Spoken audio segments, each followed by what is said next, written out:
नमस्कार, मेरा नाम है मीनाक्षी रजत और आप देख रहे हैं अपना फेवरेट डिबेट शो सबका हिसाब होगा। आज बात करेंगे टीम ट्रंप की। टीम ट्रंप अब मिडिल ईस्ट जंग को धार्मिक एंगल देने की कोशिश में लग गई है। राजनीति में जब जमीन खिसकने लगती है तो अक्सर धार्मिक की दुहाई दी जानी शुरू हो जाती है और मिडिल ईस्ट के मैदान में बारूद से ज्यादा शब्दों के गोले दागे जा रहे हैं। ईरान और अमेरिका की जंग में जिसे अब एक खतरनाक मोड़ दिया जा रहा है और उसे ईसाई वर्सेस मुस्लिम बनाया जा रहा है। दरअसल अमेरिका के रक्षा सचिव पीट हेग्सेथ ने आग में घी डालने का काम करते हुए इस युद्ध को सीधे तौर पर जीसस यानी कि ईसा मसीह के नाम पर लड़ा जाने वाला युद्ध करार दे दिया है। हेग्सेथ की बातों से ऐसा लगता है मानो पेंटागन अब कोई सैन्य मुख्यालय नहीं है बल्कि किसी पुराने जमाने के धार्मिक युद्ध या क्रूसेड का केंद्र बन गया हो। मिडिल ईस्ट जंग में हार का डर सताने पर टीम ट्रंप जिस तरीके से धार्मिक एंगल देने में जुटे हुए हैं वो आपको बताते हैं। अमेरिका के रक्षा मंत्री, रक्षा सचिव भी आप उन्हें कह सकते हैं, जिनका नाम पीट हेग्सेथ है, उन्होंने धार्मिक जो बयान दिया है उस पर बवाल मच गया है। ईरान जंग को लेकर के धर्म की रक्षा के लिए किए जा रहे प्रयासों से इसे जोड़ दिया है। सोचिए, एक देश का रक्षा मंत्री, वो भी अमेरिका का रक्षा मंत्री, इस तरीके का बयान दे रहा है।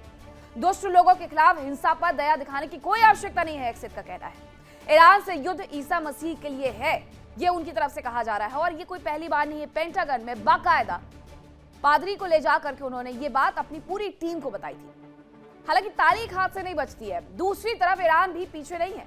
वहां के नेतृत्व ने इसे इस्लाम के विरुद्ध युद्ध करार दे दिया है। यानी ये वर्ल्ड वॉर 3 का जो पूरा मैदान सज रहा था वो दरअसल धर्म युद्ध में तब्दील हो गया है। एक तरफ इस्लाम, दूसरी तरफ ईसाई। तेहरान की गलियों में से करबला की जंग बताया जा रहा है ताकि मुस्लिम जगत की सहानुभूति बटोरी जा सके। अब सवाल यह है कि अचानक ये ईश्वर और अल्लाह युद्ध के मैदान में क्यों याद आ गए हैं। अब आपको बताते हैं कि ईरान जंग को अमेरिका इशू से क्यों जोड़ने पर तुला हुआ है। ईरान जंग में तो अमेरिका बुरी तरीके से फंस गया है। निकलने के तमाम प्रयास उसके फेल होते जा रहे हैं और इजराइल के कहने पर अमेरिका ने ईरान पर हमला किया था, यह हर कोई जानता है। अब अमेरिका युद्ध से बाहर नहीं निकल पा रहा है और ट्रंप ने जंग शुरू करने के लिए हेग्सेथ को जिम्मेदार ठहराया था। एक मंच पर, भरे मंच पर यह जिम्मेदार ठहराया था कि हेग्सेथ वो पहले व्यक्ति थे जिन्होंने कहा था लेट्स डू इट। ऐसे में हेग्सेथ की कुर्सी भी खतरे में बताई जा रही है और वहां का तो इतिहास है, जब जब अमेरिका जंग नहीं जीता है तब तक वहां पर रक्षा मंत्री को अपनी कुर्सी गंवानी पड़ी है। जानकारों का कहना है कि टीम ट्रंप को शायद हार का डर सता रहा है या फिर वो इसे फॉरएवर वॉर को जायज ठहराने के लिए धर्म का सहारा ले रहे हैं। विनाशकारी हथियार लेकिन जुबान पर शांति के मसीहा और ईश्वर का नाम है। टीम ट्रंप के जिस पीट हेग्सेथ ने इसको धार्मिक रंग देना चाहा है उसको लेकर के चौंकाने वाला खुलासा हुआ है और यह खुलासा हेग्सेथ के टैटू से हुआ है। क्यों हुआ है, कैसे हुआ है, जरा ये हेग्सेथ है, इनकी तरह तस्वीर देखिए और फिर इनकी बॉडी पर बने हुए ये तमाम टैटू देखिए। ये आपको पहली नजर में टैटू जैसे लगेंगे लेकिन ये जो सीने पर एक बड़ा क्रॉस देख रहे हैं और उसके चारों कोनों पर भी छोटे छोटे क्रॉस बने हुए हैं, दरअसल ये 11वीं सदी के क्रूसेड्स धर्म युद्ध का प्रतीक है। ये अब जब शरीर पर ही इस तरीके से टैटू लेकर के जो व्यक्ति चल रहा है उसकी सोच क्या होगी वो आप समझ जाए। उनकी बाह पर लिखा है ईश्वर की यही इच्छा है। ये एक टैटू और उन्होंने करवाया हुआ है, ये जो आप देख रहे हैं। ये पहले धर्म युद्ध का युद्ध घोष था कि ईश्वर की यही इच्छा है और यही उन्होंने अपने हाथ पर गुदवाया हुआ है, तलवार और क्रॉस। ये बाइबल की एक आयत को दर्शाता है जिसका अर्थ मैं शांति नहीं तलवार लाने आया हूं। जिस व्यक्ति का पूरा शरीर ये गवाही दे रहा है कि वो सिर्फ और सिर्फ युद्ध में बिलीव करता है और उस युद्ध को धर्म युद्ध समझ करके लड़ता है, तो आप समझिए कि ये युद्ध कितना खतरनाक स्थिति में पीट हेग्सेथ की तरफ से पहुंचाया गया है, जैसा राष्ट्रपति ट्रंप की तरफ से कहा भी गया था। हार सामने देख करके जब सियासतदानों के पास ठोस तर्क खत्म हो जाते हैं तो वे धर्म की आड़ लेने लगते हैं। लेकिन याद रखिएगा, गोलियां किसी का मजहब नहीं पूछती हैं और क्या ये दुनिया एक नए और भयावह धर्म युद्ध की तरफ बढ़ रही है। आज इसी मुद्दे पर डिबेट के लिए हमारे साथ खास पैनल जुड़ा है, उनसे रूबरू करवाऊंगी, लेकिन उसके पहले एक रिपोर्ट दिखाती हूँ।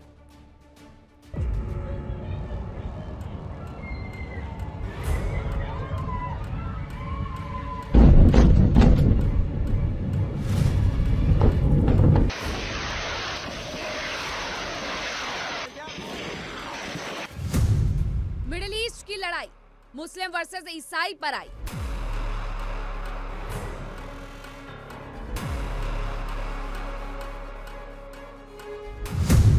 ईरान पर धावा, ईसा मसीह के जिंदा हो जाने का दावा।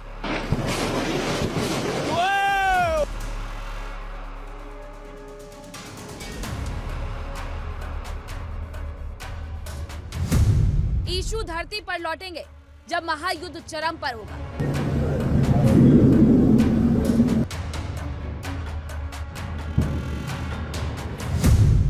ईरान के इस्लामिक युद्ध नीति, साथ देंगे मुस्लिम कंट्री।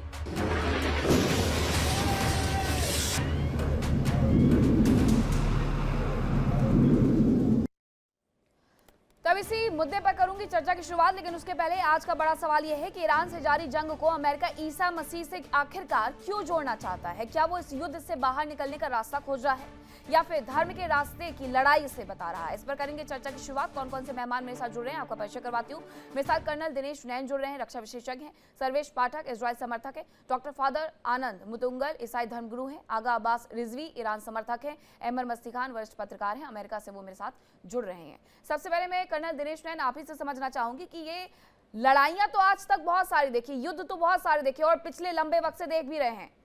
अजरबैजान अर्मेनिया का युद्ध रहा हो, उसके बाद रशिया यूक्रेन की वॉर रही हो या फिर ये, लेकिन इसे धर्म युद्ध की तरह लड़ना, ये क्या युद्ध की नीति है?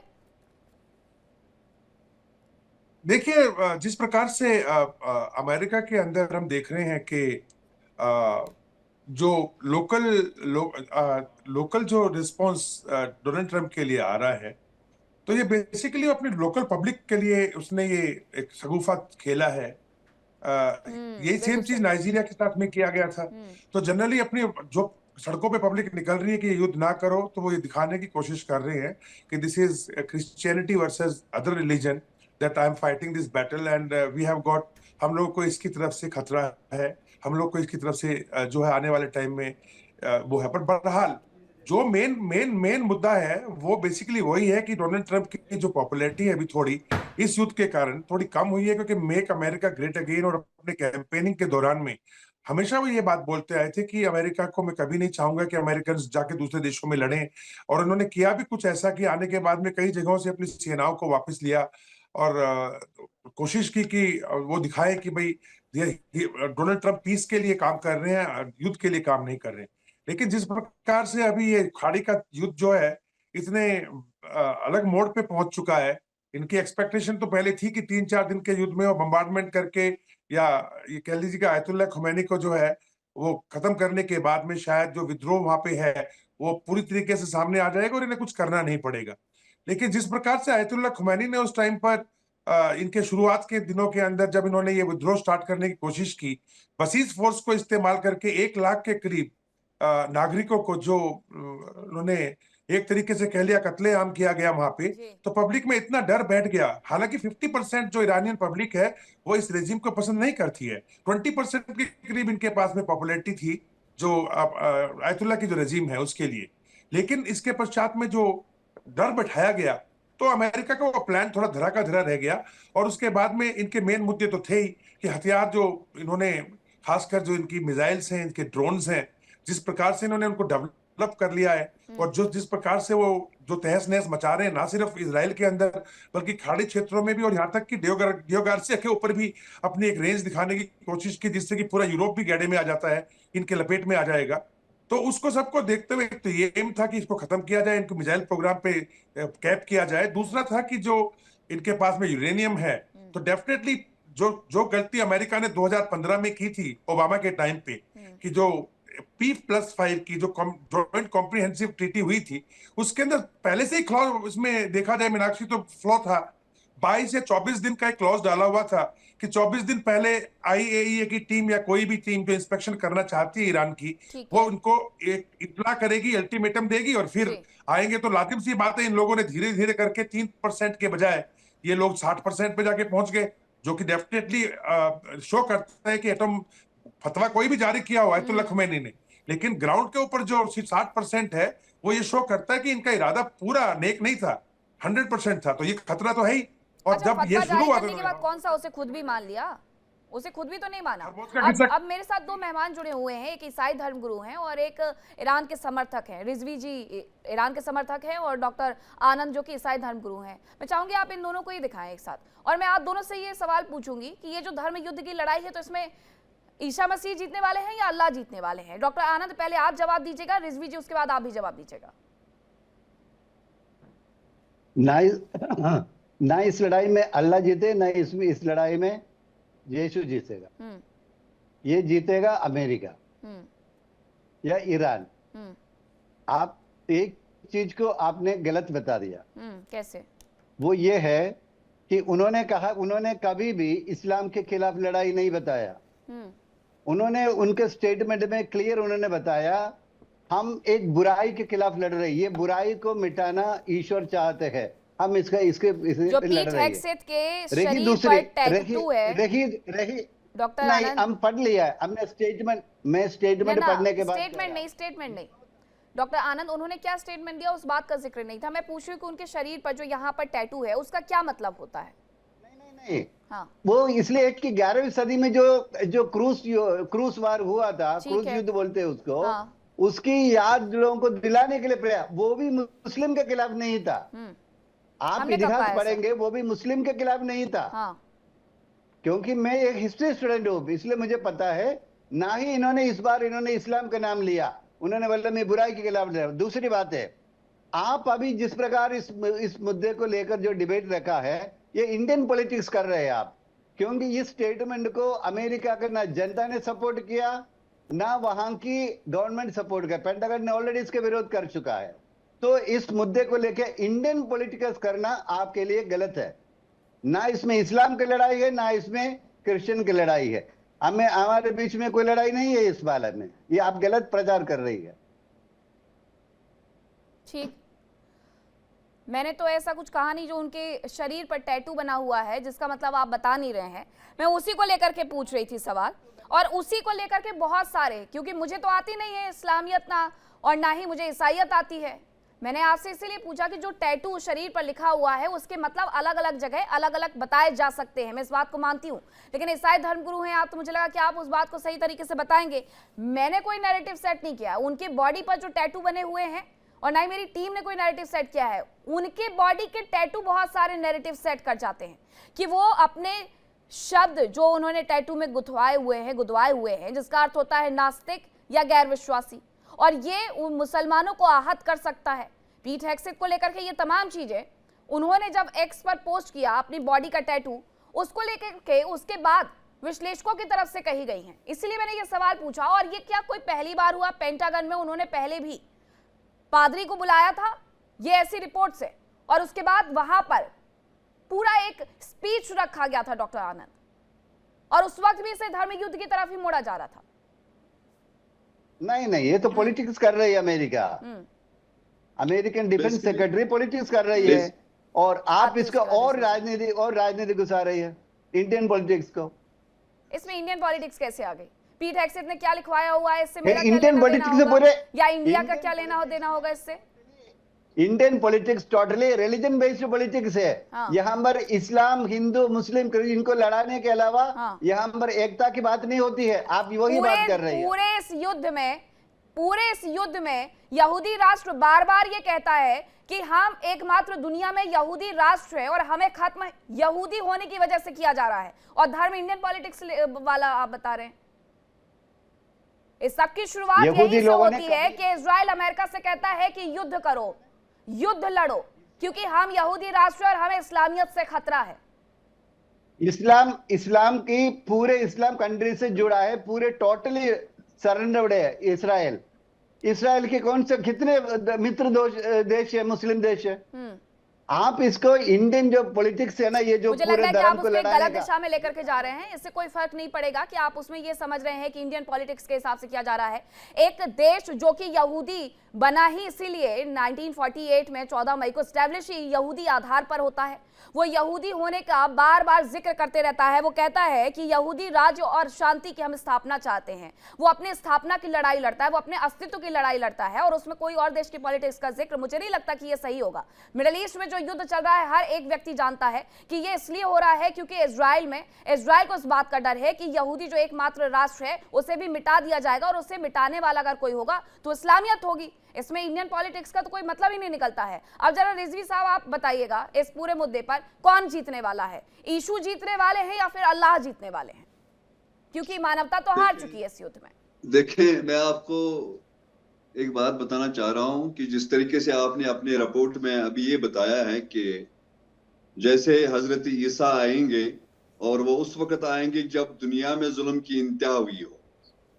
मैं अपने अकीदे की बात करूं एज शिया रिलीजियस स्कॉलर, ये आपने कुछ किसी हद तक सही कहा है कि हम ये कह रहे हैं कि जब हजरत इमाम महदी आएंगे और इमाम महदी के साथ हजरत ईसा भी होंगे और हजरत खज़र भी होंगे, और वो उस वक्त आएंगे कि जब दुनिया में जुल्म की इंतहा हुई हो और तब वो आएंगे। अब यहाँ रही बात यह है कि यहाँ असल में न क्रिश्चियन, न मुस्लिम, न हिंदू, न और कुछ। अलबत्ता जिस तरीके से आपने एक बात का इशारा दिया है, जब 1947 में इजराइल की सरजमीन का आगाज हुआ है, यानी एक मुल्क बना है, ये तब बना है कि जब यूरोप में उनका कत्ले आम हुआ है। उसके बाद फिर अरब जो कंट्रीज हैं उन्होंने थोड़ी सी उनको जगह दी ताकि यहाँ बसे, लेकिन उस वक्त ये बिल्कुल मासूम थे। उस वक्त ये बिल्कुल उनके जो चेहरे थे बड़े मजलूम थे। उस वक्त बेचारे पिसे हुए लोग थे। लेकिन आहिस्ता आहिस्ता जब उन्होंने अपने वो धर्म के नाम पे तमाम दुनिया के जितने भी यहूदी हैं उनको जमा किया और फिर वहां उनको बसाया गया है, और उसके बाद अमेरिका हमेशा उनके पीछे रहा, उनकी सपोर्ट रही। क्योंकि उसके एक वजह है, आप ये देख लें कि जिस तरीके से अमेरिका में जो भी हुकूमत आए, जब तक न उनके पीछे यहूदियों की सपोर्ट न हो तब तक वो गवर्नमेंट में नहीं आ सकते, तब तक गवर्नमेंट में वो बिल्कुल कदम भी नहीं रख सकते हैं। क्योंकि उनके पास पैसा है, उनके पास इंडस्ट्रीज है, सब कुछ उन्हीं के पास, यहूदियों के पास है। और उसी तरीके से जिस आज की जंग है उसका जिम्मेदार बिल्कुल अमेरिका है, इस वजह से ताकि जो एक इजराइल है जिसकी अमेरिका को जरूरत है और अमेरिका को इजराइल की जरूरत है, और इसीलिए जो मुख्तलिफ यहाँ हमारे जो अरब कंट्रीज हैं वहाँ बहुत सारे फौजी अड्डे जो बनाए गए अमेरिका की तरफ से, वो सिर्फ अमेरिका का नहीं है बल्कि वहाँ इजराइल के फौजी भी हैं, वहाँ यूरोपियन कंट्रीज के फौजी भी हैं। और तो वो क्यों, उनकी क्या जरूरत थी वहां रखने की? इसी वजह से ताकि इजराइल की हिफाजत करे और उनकी आइडियोलॉजी की हिफाजत करे। ठीक है। अगर ये धर्म की लड़ाई नहीं है, लेकिन शुरुआत किसने की? हाँ। वो यहूदियों ने की, न कि मुसलमानों ने की, न कि वो क्रिश्चियन ने की।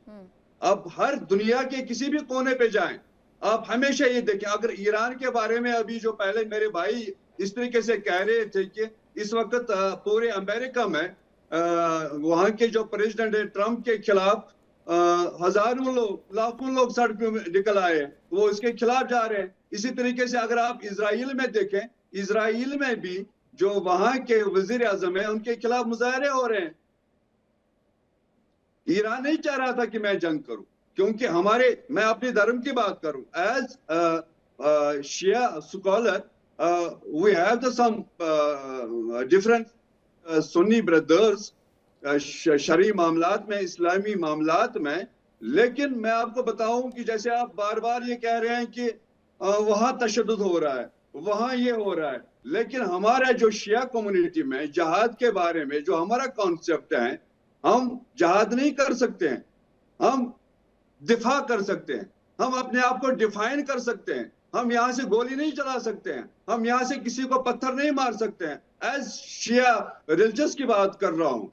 हाँ, तब जब कोई गोली चलाए आगे से, और मुझे अपने आप को बचाना जरूरी है, चाहे वो जंग इराक के साथ 1988 में हुआ हो। हाँ, लेकिन इसका मतलब ये तो नहीं है ना कि आप पूरी दुनिया में ईरान की तरफ से प्रॉक्सी खड़े कर दिए जाएंगे। वो भी तो एक तरीके का वॉर ही है। अहमद मस्ती खान जी, मैं आपसे सवाल पूछूं क्योंकि आप मेरे साथ अमेरिका से जुड़े हुए हैं, उसके पहले मैं कुछ यहाँ पर फैक्ट्स रखना चाहूंगी कि हेक्सेट को लेकर के जो दावा किया जा रहा है उनके टैटू को लेकर के, वो यरूशलेम क्रॉस के कारण है। वो 2021 में बाइडेन के शपथ ग्रहण समारोह के दौरान सुरक्षा ड्यूटी से उन्हें बर्खास्त सिर्फ इसी वजह से किया गया था और ये कहा गया था कि वो अतिवादी है, संभावित खतरे का सबूत है। तो ये यूं ही नहीं निकाल दिया गया होगा। डॉक्टर आनंद, जो आप कह रहे थे, हेग्सेथ का कहना था कि शरीर पर इस धार्मिक प्रतीक होने के कारण उनके साथ भेदभाव किया गया है। उस वक्त भी उनका ये बयान आया था। ये प्रतीक केवल धार्मिक नहीं है, इसका हमेशा से राजनीतिक महत्व रहा है। ये खुद वो व्यक्ति कह रहे हैं। यरूशलेम क्रॉस 13वीं शताब्दी के उत्तरार्ध से यरूशलेम साम्राज्य के प्रतीक के रूप में इस्तेमाल किया जाता है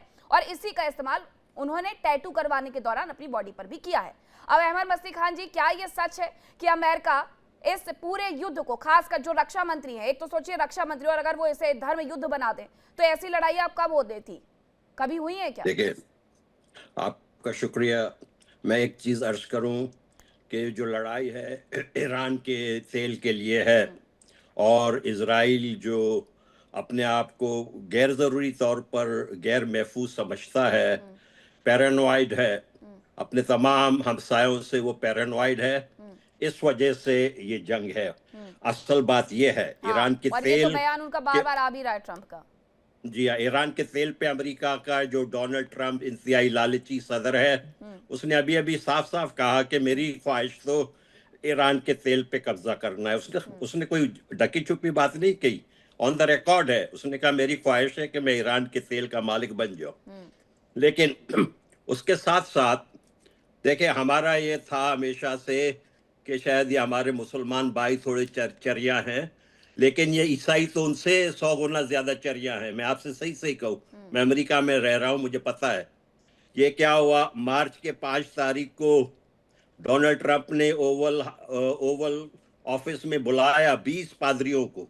20 पादरी आए, उसके कंधे पे हाथ रखा और दुआएं मांगी कि खुदा जो है ट्रंप की हिफाजत करे, अमेरिका की फौज की हिफाजत करे और अमेरिकी कौम को जो है खुदा एक परचम के नीचे आके जमा करे। ये दुआ थी 20 बड़े बड़े पादरियों के, जिनके के लाखों जो है फॉलोअर्स हैं अमेरिका में, वो जमा हुए थे ओवल हाउस में। उसके 3 हफ्ते, एग्जैक्टली 3 हफ्ते के बाद सेंट पीटर स्क्वायर में पाम संडे को, अभी जो 2 दिन पहले, पोप लियो 15वीं जो कैथोलिक पोप हैं, उन्होंने कहा कि अगरचे आप बहुत दवाएं करेंगे, मैं नहीं सुनूंगा, आपके हाथ खून से भरे हुए हैं, ये पोप ने कहा। और पोप ने फिर कहा, पोप लियो ने कहा, अपनी तरफ से कहा, खुदा जंग करने वालों को की दवाओं को नहीं सुनता बल्कि इनको रद्द करता है। देखे, इस वक्त ईरान के ऊपर खामखा में आके एक जंग मुसल्लत किया गया है। ईरान ने कोई अमेरिका को नुकसान नहीं पहुंचाया, अमेरिका के एक कॉकरोच को भी नहीं मारा। उसके बावजूद नेतान्याहू साहब गुज़िश्ता 40 साल से कह रहे हैं कि जो ईरान है 2 हफ्ते बाद एटमी बम बना देगा। 40 साल से वो ये कह रहे हैं 2 हफ्ते के बाद एटमी बम बना दे।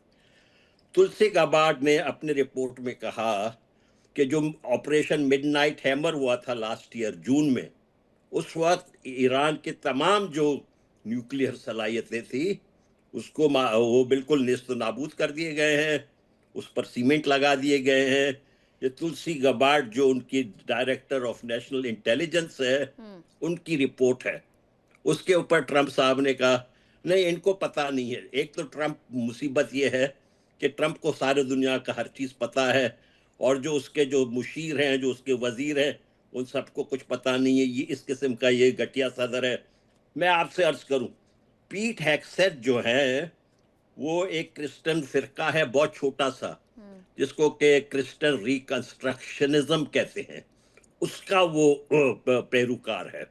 उसके पास जो उसने पेस्टर बुलाया अभी 1-1.5 महीने पहले पेंटागन में, उस पेस्टर का नाम था डगलस विल्सन। उसके तकरीबन 150 चर्चेस हैं दुनिया में। उस पेस्टर का ख्याल ये है कि औरतों को वोट डालने का हक नहीं होना चाहिए। ये उस किस्म का ये जो है ना पीट हेग्सेथ, जो हम कहते हैं, ये जो आपके कश्मीर में आके जिहाद करते हैं बकवास किस्म के लोग, ये वो है, ये इसी किस्म का ईसाई जिहादी है। पीट एक्सेस, इसका दिमाग बराबर नहीं है, दुनिया को बिल्कुल मुसीबत में डाल देंगे इस ठीक है, किस्म के लोग। आनंद जी जवाब देना चाहेंगे आप? या जरूर जरूर, मैं इनके साथ 100% इनको समर्थन करता हूं, क्योंकि ये जो पीटर्स ने जो स्टेटमेंट दिया है ये बिल्कुल निंदनीय है। क्योंकि ये युद्ध किसी प्रकार की कोई धर्म बेस्ड नहीं, ये केवल डॉलर की लड़ाई है, डॉलर के उनके जो वर्चस्व बनाए रखना है और ऑयल की लड़ाई है। इस मुद्दे को केवल धार्मिक रंग लेके, जैसे आपने शुरू में कहा, ये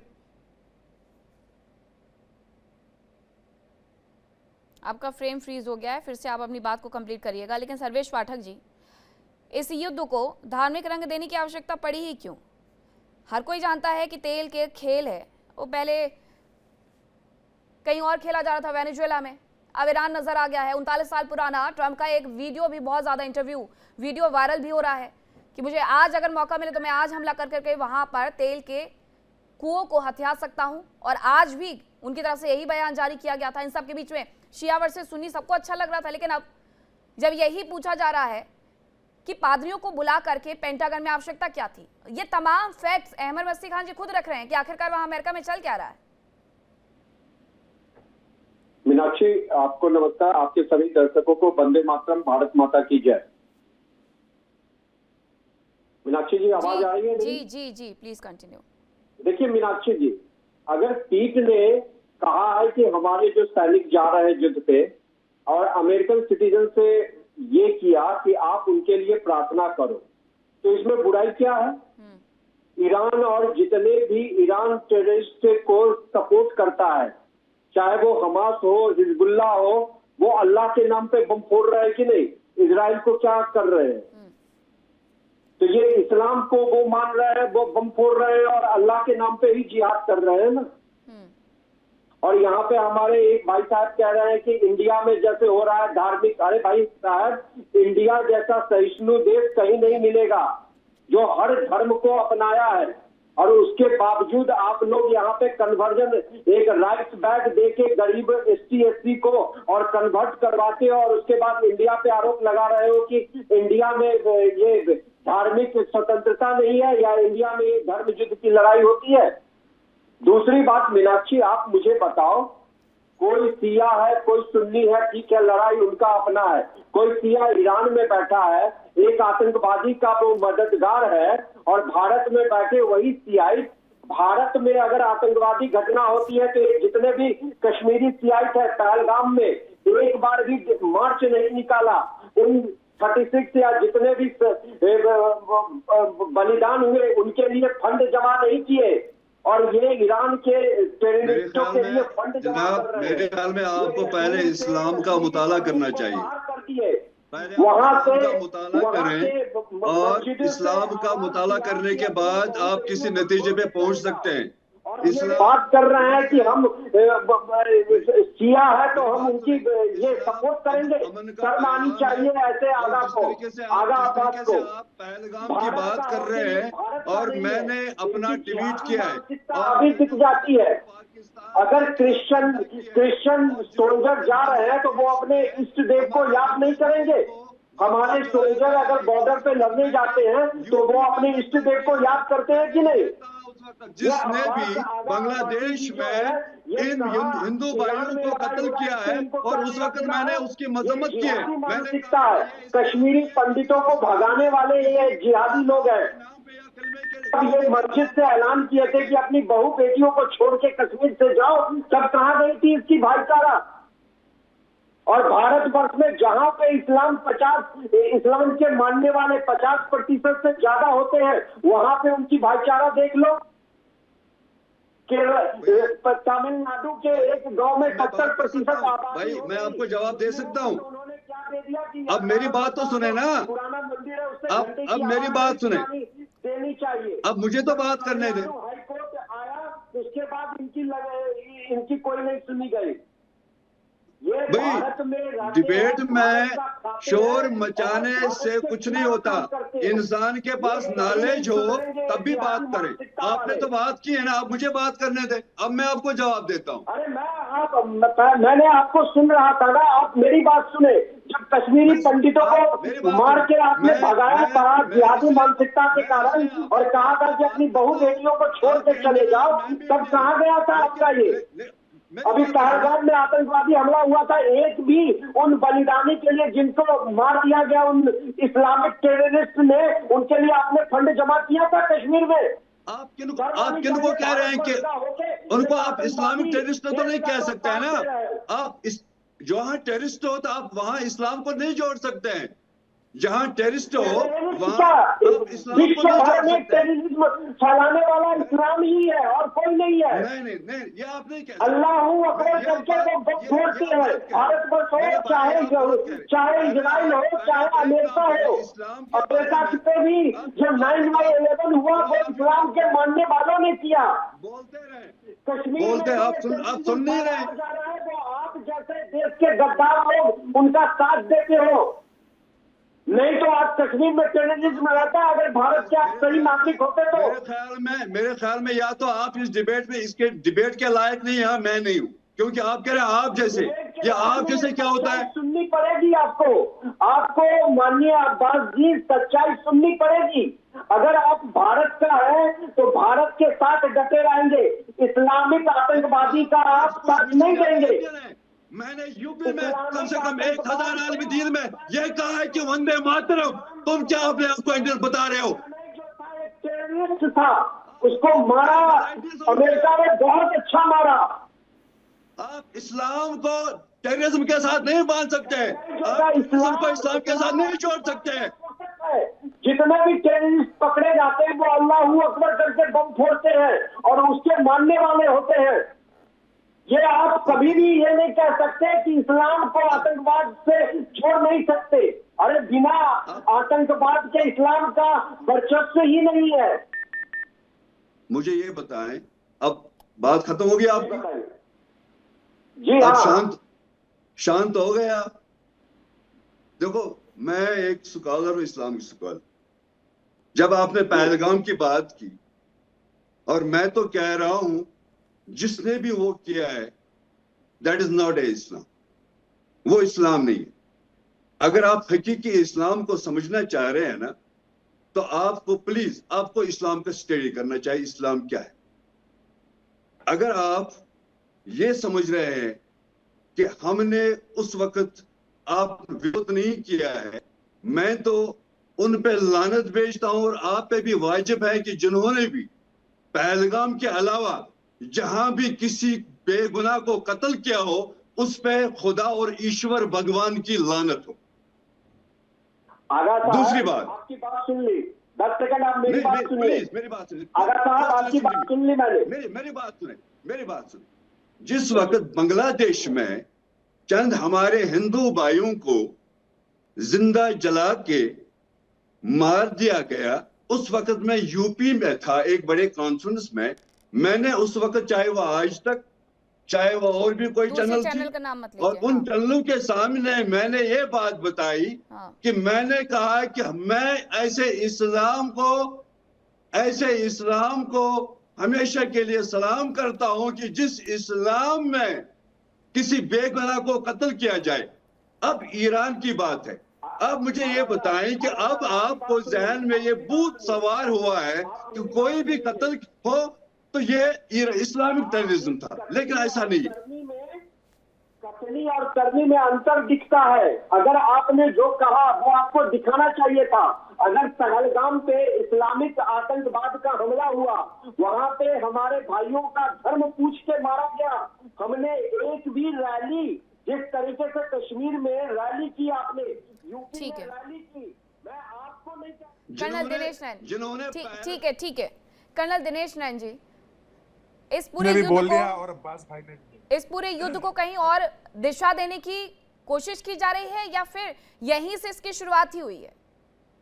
अगर मीनाक्षी आप मुझे इजाजत दे तो मैं थोड़ा सा जो अभी सर्वेश भाई और अब्बास भाई कह रहे थे उसको साथ में थोड़ा कवर करके आगे चलते। हाँ। हिंदुस्तान के अंदर हम हिंदुस्तानी हैं, और हिंदुस्तान के अंदर सबसे बड़ी खूबसूरती ये है कि हम सेक्युलर लोग हैं। सबसे बड़ी मजहब नहीं सिखाता आपस में बैर रखना। हिंदू हैं हम, वतन है हिंदुस्तान हमारा। और ये गर्व के साथ हम कह सकते हैं कि हर हिंदुस्तानी राजनीति के लिए चाहे कोई भी चिल्लाता रहे टीवी डिबेट्स में आके, लेकिन हकीकत में मन के अंदर हम सब वैसे ही सोचते हैं। और हमारा डीएनए चेक कर लो, आप आनंद साहब का भी ले लो, अब्बास भाई का भी ले लो, सर्वेश का भी ले लो, मेरा भी, और मैं तो ये कहूंगा कि मस्ती खान साहब का भी ले लो, क्योंकि भारत तो कंधार तक था। कंधारी महाभारत की जो दुर्योधन की माता जी थी, कंधार तक भारत था। हाँ, कुछ हमारे भाइयों ने कुछ धर्म को अडॉप्ट कर लिया, और हर धर्म को इज्जत देनी चाहिए, हर धर्म की इज्जत करनी चाहिए। एक पॉइंट में जरूर करना चाहूंगा सर्वेश भाई से। सर्वेश भाई देखो, अब्बास भाई ने जो एक बात बोली ना, उसको हम नेशनल टेलीविजन पे जब बैठते हैं तो उसको सोच के काटना चाहिए। अगर आप खुद रियलाइज करें कि जब पहलगाम का किस्सा हुआ, पहली बार कश्मीर और जम्मू के लोग इकट्ठे होकर के बौनहमी के साथ सड़कों पे निकले और उसके खिलाफ बोले। ये बहुत बड़ी बात है भारत के अंदर, बहुत बड़ी बात है। उसका एहतराम होना चाहिए, और वो एहतराम लायक है, नंबर एक। नंबर दूसरा, अब मैं आ जाता हूं, अगर आप इजाजत दें तो, आपके मुद्दे के ऊपर। एक चीज सभी हम लोग जान लें कि जो 1979 के अंदर ईरान के अंदर रिवॉल्यूशन आया था, इस्लामिक रिवॉल्यूशन सिया का, वो थे खोमनी जी, आयतुल्लाह खोमनी। आयतुल्लाह खोमनी के जो दादा थे वो यूपी के बाराबंकी के गांव से पैदा हुए। यूपी के बाराबंकी के गांव से, सर्वेश जी मैं आपको भी थोड़ा सा, अगर आप अटेंशन दें मेरी बात को, तो वहां से वो सिया का स्कॉलर थे, पढ़ाई के लिए इराक में गए, नजफ में गए पढ़ने के लिए, और अपनी पढ़ाई पूरी करने के बाद उन्होंने, क्योंकि सिया पॉपुलेशन ईरान में ज्यादा थी, तो वहां पे सिया के धर्म को आगे बढ़ाने के लिए वो ईरान में जाके बसे। एक जगह थी खोमनी, इसलिए उनके नाम के आगे खोमनी लगना शुरू हो गया। लेकिन उनके जो बेटे थे आयतुल्लाह खोमनी, उन्होंने 1979 के अंदर एक रिवॉल्यूशन किया रिलीजियस के नाम पे। अब हमें दो चीज में डिफरेंस करना बहुत जरूरी है यहां पे। ईरान की आवाम, ईरान की जो डेमोक्रेसी है, लोकतंत्र है, और आयतुल्लाह खोमनी द्वारा 1979 के अंदर स्टार्ट किया गया एक इस्लामिक रेजिम। अगर हम इस्लामिक रेजिम को समझे अब्बास भाई, तो इन्होंने क्या किया कि उन्होंने अपने आप को धर्मगुरु तो घोषित किया पूरे ईरान का, बहुत अच्छी बात है, उसमें कोई शक नहीं, दो राय नहीं। लेकिन साथ साथ में अपनी पावर को बचाने के लिए एक सेना खड़ी करी गई, जिसको नाम दिया गया Islamic Iran revolutionary guard core. 2 lakh के करीब आदमी, और उनका काम क्या था कि जो भी ईरान में आवाज उठाए धर्म के खिलाफ या उनके शासन के खिलाफ, उसको कुचल दो। पुलिस के ऊपर उन्होंने बैठा दिया एक और अलग से फोर्स, जिनको पूरा अलग तरीके से ब्रेन वॉश किया गया। जैसे हमारे भी भाई कुछ ब्रेन वॉश हो जाते हैं, वैसे किया गया, और पुलिस के ऊपर बैठा दिया बासिस फोर्स, 3 लाख के करीब वॉलंटियर। अब आप समझिएगा, ऐसे में ना सिर्फ ईरान की आवाम जो कि सिया है उनके ऊपर, बल्कि लोकतांत्रिक तरीके से चुने गए उनके लोगों के ऊपर भी एक शासक आके बैठ गया, जो इस्लामिक नाम से इस्लामिक धर्म को इस्तेमाल किया गया। चलो यहां तक भी ठीक था, अपने अपने क्षेत्र में कुछ भी करो। अगर आप देखो, तालिबान जो है अफगानिस्तान में चाहता है शरीयत लॉ लागू करना, उसको, तालिबान को अफगानिस्तान से बाहर कोई लेना देना नहीं है। तो हम भी कहते हैं भाई आपका देश है, अगर आप कर रहे हो तो ठीक। इसीलिए सर सवाल खड़े होते हैं, जैसा आपने इस बात का जिक्र भी किया कि अफगानिस्तान को, तालिबान को अपने देश के बाहर फिर कुछ लेना देना नहीं है। अहमद मस्ती खान जी अमेरिका से क्योंकि मेरे साथ जुड़े हुए हैं, मैं चाहती हूँ कि आप वहाँ की परिस्थिति को थोड़ा और स्पष्ट रखें हमारे दर्शकों के लिए, क्योंकि वेस्टर्न मीडिया के हवाले से बहुत सारी खबरों के साथ साथ बहुत सारा प्रोपेगेंडा भी आता है। तो ऐसे में जरा आप स्पष्ट तौर पर बता पाएंगे कि अमेरिका में इस पूरे युद्ध को लेकर के क्या यही स्थिति बनी हुई है, या फिर वो जो 90 लाख लोग सड़कों पर उतरे हुए हैं, उन्हें ये ईसाइयत का एक तमगा दिखाया जा रहा है कि हम क्यों लड़ रहे हैं, पीठ से हैसियत क्योंकि बुरे फंसे हैं इस बार। अब ये देखा, आपका बहुत शुक्रिया। ये जो डिबेट का मकसद मेरे ख्याल में आज का था, उसका ये था कि जो ये ईसाई जो मजहबी लोग जो हैं, जो इस किस्म से एक जंग को खामखा में मजहबी उसको रंग दिला रहे हैं, गलत है। ये जो पीट हेक्सेथ है उसने पेंटागन में माहाना ईसाई दुआओं का ऐलान किया है कि भाई अब पेंटागन में हर महीने जो है लोग अपने ईसाई दुआएं मांगे। अमेरिकन फौज में सिर्फ ईसाई नहीं हैं, इसमें बहुत सारे मजहब के लोग हैं। देखें, इस किस्म के बातें करने से अमेरिका को कोई ज़्यादा फायदा नहीं होगा। एक मजहब को अगर आप ले आते हैं किसी भी मुल्क में जो मल्टी कल्चरल है, और देखें भारत में तो ये कभी हो भी नहीं सकता है। भारत में सिर्फ ये हिंदू और मुसलमान का मुल्क नहीं है, भारत में सैकड़ों किस्म के मजहबी फिरके, मजहबी जो हैं लोग हैं, और भारत की तो ताकत इसी में है कि हर एक मजहब के लोग को वो बराबर समझे। भारत में ये नहीं है कि वजीर आजम, और जैसे पाकिस्तान में है कि भाई आपका सदर या आपका वजीर आजम मुसलमान होगा, कलमा बोलने वाला होगा।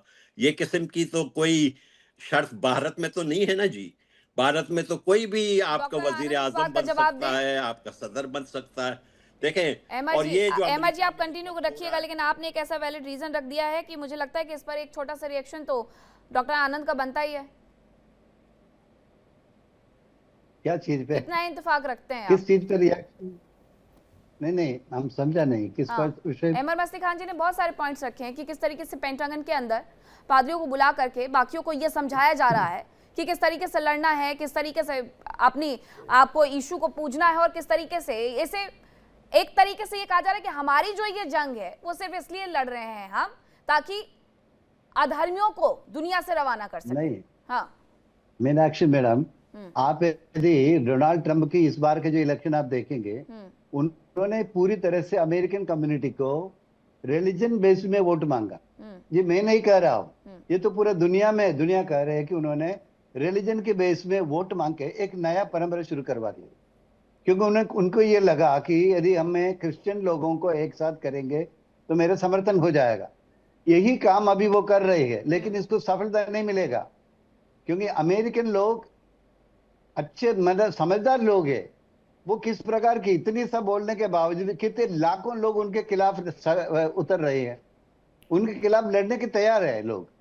तो मुझे लगता नहीं कि ये इसमें सक्सेस होगा करके। ये एक कोशिश जरूर कर रही है और जनता का सपोर्ट नहीं है, ना ही क्रिश्चियन कम्युनिटी इसको सपोर्ट करते हैं, क्योंकि ये कोई क्रिश्चियन और इस्लाम की लड़ाई है ही नहीं। पोप लियो ने तो बिल्कुल स्पष्ट कहा इस मैटर को। तो मेरे ख्याल से तो अहमद मस्ती खान ये जी, गलत धारणा होगा कि इस्लाम नहीं, धारणा नहीं, फैक्ट है ये। अहमद मस्ती खान जी जो अमेरिका में बैठे हुए हैं, वरिष्ठ पत्रकार भी हैं, वहां की पत्रकारिता को भी बहुत अच्छे से समझते हैं। अब उसी देश में बैठा हुआ एक पत्रकार झूठ तो नहीं बोलेगा ना टीवी चैनल पर आकर के। डॉक्टर आनंद, नहीं, मैं नहीं कह रहा वो झूठ बोल रहे, मेरा कहना है कि वो सक्सेस नहीं होगा। डोनाल्ड ट्रंप और उनका टीम जो है सक्सेस नहीं होगा, मैं कह रहा हूं। अमेरिकन जनता इतने मतलब ना समझ लोग नहीं है कि रिलीजन के बेस में आके ईरान के साथ लड़ने के लिए। वो तो ऑयल के लिए लड़ रही है।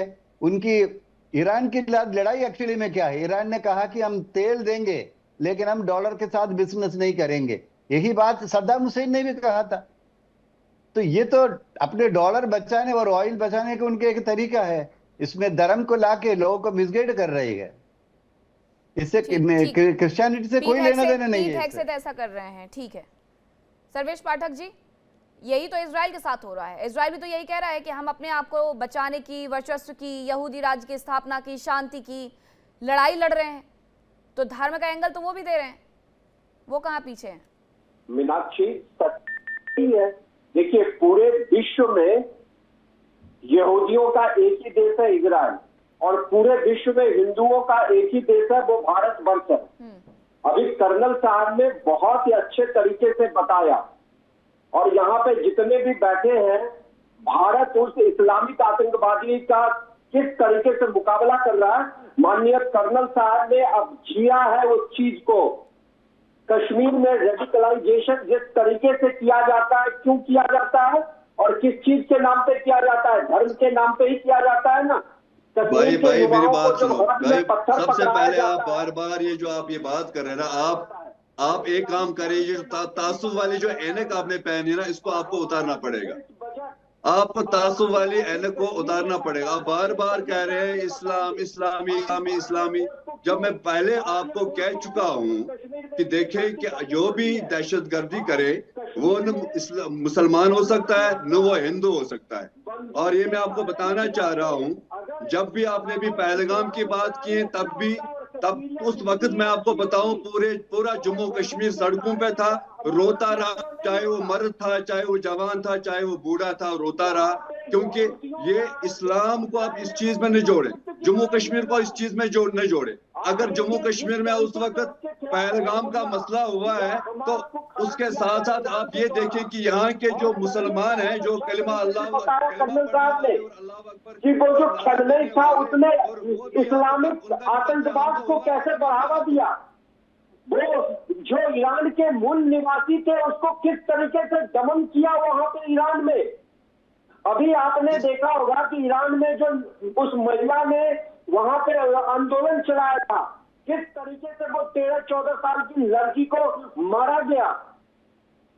आप मुझे ये अगर बताएं, आप एक लड़की की बात कर रहे हैं कि जो 180 बच्चों को अमेरिका और इजराइल ने मारा है, वो क्या था? जो 180 स्कूल बच्चियों को कत्ल किया है अमेरिका और इजराइल ने, क्या वो भी इस्लाम था? क्या जो फलस्तीन में कम से कम 30,000 बच्चों को कत्ल किया था, क्या वो भी इस्लाम था?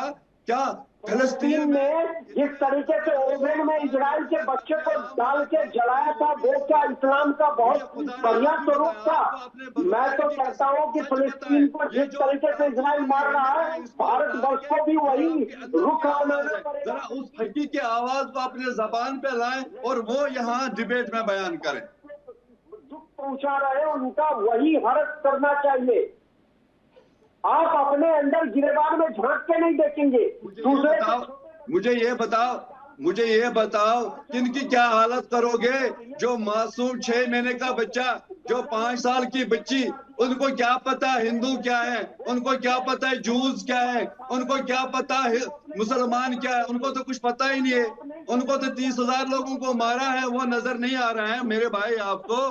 देखें, हम यहाँ हिंदुस्तान में, अगर आप मेरे हमसायगी में होंगे ना, कश्मीरी मिलिटेंट को पनाह नहीं देते तो आज हमारे कर्नल साहब को कश्मीर में फाइट नहीं करना पड़ता अपने देश के लोगों के खिलाफ ही। संस्कृत है वो डिबेट में पेश करें। सच्चाई को आप कबूल करो। वो केवल आप जो कहोगे कि नहीं हम तो धर्मनिरपेक्ष है, भारत धर्मनिरपेक्ष इसीलिए है क्योंकि यहाँ पे हिंदू बहुल आबादी है।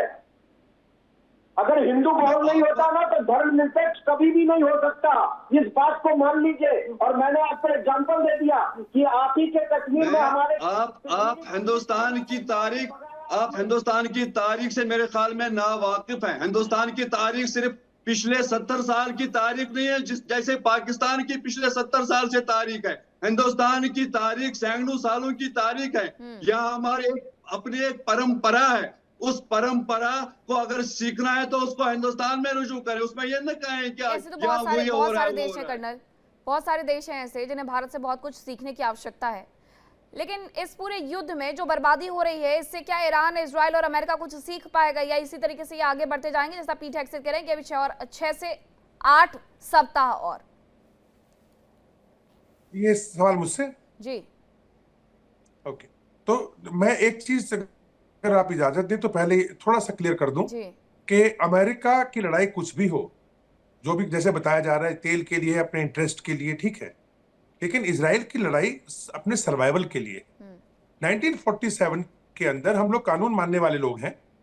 जो यूनाइटेड नेशन ने टू नेशन थ्योरी के अंदर पैलेस्टाइन को और इजराइल को, जिस क्षेत्र में ये लोग हैं वो क्षेत्र में 2 देश बांटे यूनाइटेड नेशन।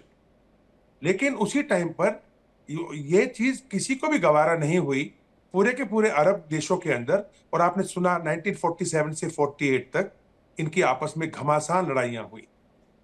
जो एक पॉइंट में सिर्फ यहां बोलना चाह रहा हूं बार बार, वो ये है, ईरान की आवाम और ईरान के जो पेजेश्कियान साहब हैं, अगाची जी हैं जो फॉरेन मिनिस्टर, या उनके जो संसद के कालीबाग जो उनके संसद के अध्यक्ष हैं, ये लोग चुने हुए लोग हैं जो बोल नहीं पा रहे बिकॉज परसों भी पजेस्कियान ने कहा कि मुझे लगता है कि मैं ईरान में बंधक हूं। और आईआरजीसी जो है उसके जो खलीदी हैं उनसे उनकी बहुत बहस हुई थी, क्योंकि उन्होंने ये कहा कि आप पूरे ईरान के अंदर कर क्या रहे हैं, ये किस तरह का माहौल फैला रहे हैं हमारे देश में। तो हमें ये समझना होगा ये लड़ाई ईरान से नहीं है, ये लड़ाई उस रेजीम से है जिन्होंने सिया बहुल या सिया कम्युनिटी जो अलग अलग देशों में थी, चाहे इराक में, सीरिया में, लेबनान में, पैलेस्टाइन के अंदर, या आप यमन में कह लीजिएगा, इन्होंने अपनी इस्लामिक रिवोल्यूशनरी गार्ड के साथ एक कुड्स फोर्स बनाई, कुड्स, जिसके सुलेमानी को बगदाद में कत्ल हुआ था। और उसके बाद आज की तारीख में इस्माइल कानी जो छुप गए थे पहले कह के कि वो उनको फांसी लगा दी गई, वो सामने अब आए हैं जो असली युद्ध लड़ रहे हैं। इन लोगों ने वहां पे जाके दूसरे देशों की संप्रभुता, सॉवरेनिटी को दरकिनारे रखते हुए इस्लाम के नाम पे खासकर सिया कम्युनिटी के अंदर ये इस तरह के हिजबुल्लाह, हमास या पॉपुलर मूवमेंट फ्रंट या कुजुब हिजबुल्लाह या एक्सिस ऑफ इस्लामिक जिहाद रेजिस्टेंस या फिर हुती, इनको खड़ा किया और फंड किया। बिल्कुल। तो ये रेजिम है, प्लीज अंडरस्टैंड दैट। इसको इस्लाम वर्सेस क्रिश्चियनिटी ना करें। ये रेजिम आज की तारीख में पाकिस्तान में भी है। अनफॉर्चुनेटली पाकिस्तान सबसे बड़ा गुनाहगार है इस्लाम को बदनाम करने के लिए, क्योंकि आतंक को जो पैदा करता है वो यही देश है यहां बैठ करके। आज वो हमारे बलूचिस्तान भाइयों के साथ में या खैबर पख्तूनख्वा के अंदर भी वो ये लोग यही बदमाशियां कर रहे हैं, और हम इनके बहकावे में आ जाते हैं, हमारे युवा बहकावे में जाते हैं। क्यों? पहले तो कश्मीर का नाम था मीनाक्षी, और बाद में उसको इस्लाम का नाम दे दिया। अब कहां कश्मीर की लड़ाई और कहां इस्लाम की लड़ाई? इस्लाम की लड़ाई का हिंदुस्तान से क्या लेना देना? हिंदुस्तान तो सेकुलर है, हमारे मुस्लिम हिंदू। तो अगर मैं बताऊं आपके संबल नहीं मिलता है क्या? इस बात से संबल नहीं मिलता है जो आप कह रहे हैं कि अगर इस बात को आप पहले अमेरिका की लड़ाई कह दें और फिर उसके बाद ईसाईयत की लड़ाई कह दें, तो क्या इस बात से संबल नहीं मिलता है? 90 लाख लोग जो खड़े हुए हैं नो किंग्स का नारा लेकर के, उन्हें भी तो कुछ संदेश देना, उन्हें भी तो गुमराह करना है। मीनाक्षी, मैंने यही बताया आपको कि डोनाल्ड ट्रंप का इरादा या हेक्सेथ का इरादा, पब्लिक का जो उनके खिलाफ, इस युद्ध के खिलाफ पब्लिक जा रही है, उसमें इस तरह का एक ध्यान भटकाने का शगुफा छोड़ने की कोशिश की गई, जो कामयाब नहीं हुआ, कामयाब नहीं हो रहा वो। लेकिन ये सच है कि जो लड़ाई है वो पूरे, आज मेरे को बताइए आप, यही एक्सिस ऑफ रेजिस्टेंस या रेजिम आज की तारीख में हमारे पूरे दुनिया के मुस्लिम भाइयों, क्या उसमें खाड़ी क्षेत्र में क्या मुस्लिम भाई नहीं है क्या? हिंदुस्तान में नहीं क्या? इंडोनेशिया में नहीं है क्या? सबका तेल बंद, सबकी गैस बंद। अब बोलते हैं हम सबके केबल काट देंगे इंटरनेट के, फिर बोलते हैं जितना जहां जहां पे टूरिज्म है सबको उड़ा देंगे। ये मानसिकता इस्लाम कहीं सिखाता ही नहीं। कहीं सिखाता है तो आप पाके कुरान को पढ़ के देख लीजिएगा। रिजवी जी, जो मैं एग्री करता हूँ इनके साथ, लेकिन यहाँ एक बात मैं बताना चाह रहा हूँ कि जैसे कि ये कह रहे हैं कि ईरान के बारे में जो वहाँ की रजीम है, बेसिकली शायद कर्नल साहब को इस बारे में पता है या नहीं पता है कि जो शिया कम्युनिटी है, हमारे एक अपने रिलीजियस में होता है इज्तिहाद में, उसमें जब भी हमारा कोई जवान होता है जिसकी उम्र जो बालिग जिसको बोलते हैं 15 साल, और जो बच्चे होते हैं 9 साल के होते हैं, उस वक्त उसको जरूरी किसी बड़े जो एक धर्म गुरु होता है उससे मतलब इताअत करनी होती है। जैसे कि आयतुल्लाह खुमैनी, जिसने कर्नल साहब ने जैसे कहा है कि 1979 में उन्होंने इनकलाब रिवोल्यूशन लाया है, और उसके बाद आयतुल्लाह खामनेई आए हैं, और न कि उनके ईरान में फॉलोवर है बल्कि जहां जहां शिया रहते हैं वहां उनके फॉलोवर है, और उनको उनकी इताअत करना वाजिब होता है। और ये सिर्फ शिया धर्म में, न कि सुन्नी धर्म में। और बाकी ये कहना कि जैसे ये कह रहे थे कि वहां इतने हजारों लोग मारे गए हैं, लेकिन मैं आपको ऐसे बताऊं कि कर्नल साहब आप भी डिफेंस में रहे हैं, तो जाहिर तौर आप इंफॉर्मेशन रखते हैं कि जहां आप ये फरमा रहे थे कि वहां इतना जुल्म हुआ, वो हुआ, ये हुआ, लेकिन ये भी देखें कि आज तकरीबन 1 महीना गुजर चुका है, और इस महीने में आप देखें कि वहां के लाखों लोग तब से अभी रात दिन वहां ही रोडों पे होते हैं, और जो वहां की जो हुकूमत है और उसके हक में वो वहां नारे बुलंद करते हैं। ये भी आप जरा देख लें, क्योंकि मैं इत्तेफाक करता हूं तकरीबन आपके 80% अगास भाई, ईरान के अंदर 50% जो शिया पॉपुलेशन है हमारे भाइयों की, वो इस रेजिम के खिलाफ है, नंबर 1। इस रेजिम के साथ 20% पॉपुलेशन शिया वाली ईरान की साथ में है, मानता हूं। वही सड़कों पे आकर के रेजिम के सपोर्ट में कर रहे थे, लेकिन जब वो विद्रोह खड़ा किया गया, चाहे आप उसको कह लीजिएगा कि भड़काया गया, मान लिया भड़काया गया, पर कोई चिंगारी है उसी को भड़का सकते हो। वो चिंगारी थी। जब पिछली बार 2 साल पहले महिलाओं के साथ में जो हुआ, बाल काट काट के महिलाओं ने कैसे आपने देखा कि इस्लाम के खिलाफ सड़कों पे निकले थे, वो सब जो जेनजी है आपका, वो सब कुछ तो उनको भड़काया गया, CIA ने किया, मुसाद ने किया, मान गया। लेकिन इसी रेजिम ने खासकर मुज्तबा जो आज अभी आयतुल्लाह बने हैं, मुज्तबा के कमांड के नीचे पासिस फोर्स ने 1 लाख शिया बच्चों को, युवाओं को माथे पे गोली मारी। इसलिए डर के बैठ गए लोग अंदर, क्योंकि वो बचली। मेरे ख्याल में आपको ये गलत इंफॉर्मेशन है, ऐसी बात ही नहीं है। गलत नहीं है, ये गलत नहीं है, ये गलत नहीं है, बात गलत नहीं है, ये इंफॉर्मेशन गलत नहीं है, ये ग्राउंड पे आई है। तो ऐसा वो डर गया। अभी आप देखिए कश्मीर के अंदर 4-5 लोग जाते हैं, पूरा गांव डर जाता है। तो आप इसके खिलाफ नहीं कह सकते ना, शरीफ आदमी क्या बोलेगा, डर जाएगा ना। तो वो है, लेकिन मैं यही कहना चाह रहा हूं कि इसको इस्लाम का या शिया मुस्लिम का वर्सेस क्रिश्चियनिटी बनाने के बजाय आप इसको इस एंगल से देखें कि इजराइल अपनी सर्वाइवलिटी के लिए लड़ रहा है। किससे लड़ रहा है? उस रेजिम से जिसने उसके चारों तरफ ये मिलिशिया पैदा कर दिए अपने स्वार्थ के लिए, क्योंकि लड़ाई थी शिया सुन्नी की। सऊदी अरब कहता है मैं बॉस बनूंगा। मुझे आपसे सवाल है, आप मेरे लिए काबिल इज्जत है, मैं आपसे एक सवाल करना चाह रहा हूँ। मैंने कल भी डिबेट में यही सवाल किया है, हिंदुस्तान की तारीख 1947 से के बाद है या उससे पहले भी तारीख है? अरे हिंदुस्तान तो 4500 ईसा पूर्व 4500 साल पहले से है भाई। अभी कहाँ हिंदुस्तान की तारीख हो जाएगी? इजराइल की तारीख कब से, उनका वजूद कब से, इजराइल का वजूद कब से? पहले मुझे ये बताएं, क्या इजराइल का वजूद कहीं था? हाँ, हिंदुस्तान की सभ्यता सुनिएगा, हिंदुस्तान की सभ्यता का वजूद ईसा पूर्व, ईसा से पहले 4500 साल पहले से है।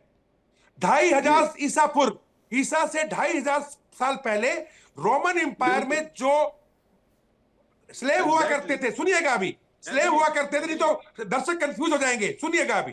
जो स्लेव हुआ करते थे, उनके गुलाम थे, उनमें से मूसा निकले जिन्होंने कहा कि उनकी मुलाकात ईश्वर से हुई है, और सभी के सभी इन यहूदियों को बोला गया कि जेरूसलम में आए। ये ऐसे मूवमेंट हुआ। इसी यहूदी को, इन्हीं यहूदी में से ईसा के टाइम पे ईसा मसीह निकले, और इन्हीं यहूदियों में से 600 साल बाद मुस्लिम निकले। ये है इतिहास। अगर डिबेट हो ना इसमें, इसके लिए तो घंटे चाहिए। ठीक भी है कि अगर ईरान को इतना पुराना बताया जाए और फिर अब भारत के उस पर सवाल खड़े कर दे कि 1947 के पहले कब। अहमद बस्ती खान जी, अभी अमेरिका में क्या लग रहा है आपको? अमेरिका के 6 और 8 हफ्ते वाली तैयारी लेकर के चल रहा है। एक लास्ट सवाल मैं आपसे इस पर ही पूछना चाहूंगी। देखें जी, मैं एक चीज अर्ज करना चाहता हूँ। यहाँ जो कुछ बातें किए हैं, मैं सिर्फ एक चीज पूछना चाहता हूँ। 7 अक्टूबर को हमास ने 1200 लोग इजरायली मारे, इंतहाई गलत मारा, लेकिन उसके बाद 75,000 फलस्तीनी गाजा में मारे गए। गाजा को मलयामेट कर दिया गया। आज भी सदर्न लेबनान में बदमाशी इजराइल की जारी है। देखें, भारत के लोग हमेशा इंसाफ पसंद रहे हैं।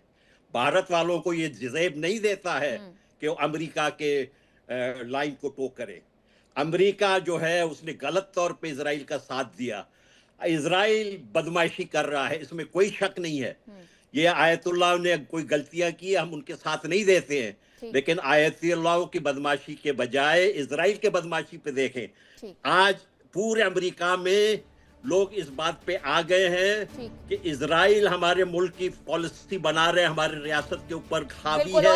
अमेरिका में इसके ऊपर रिएक्शन उतर करके विरोध करते हुए नजर आ रहे हैं कि इजराइल के इशारे पर अमेरिका इस युद्ध में शामिल हो गया। बहुत धन्यवाद आप सभी का मेरे साथ चर्चा का हिस्सा बनने के लिए। फिलहाल वक्त एक छोटे से ब्रेक का है, कहीं मत जाएगा, खबरों का सिलसिला लगातार जारी है। इंडिया डेली अब आपके स्मार्ट टीवी पर भी मौजूद है। इंडिया डेली 24/7 अब इन सभी प्लेटफॉर्म पर लाइव देखें। देखिए इंडिया डेली 24/7 अब आपके स्मार्ट टीवी पर। इंडिया डेली मौजूद है सभी डिजिटल प्लेटफॉर्म पर लाइव और लगातार। इंडिया डेली 24/7 हर दिन राष्ट्र को समर्पित।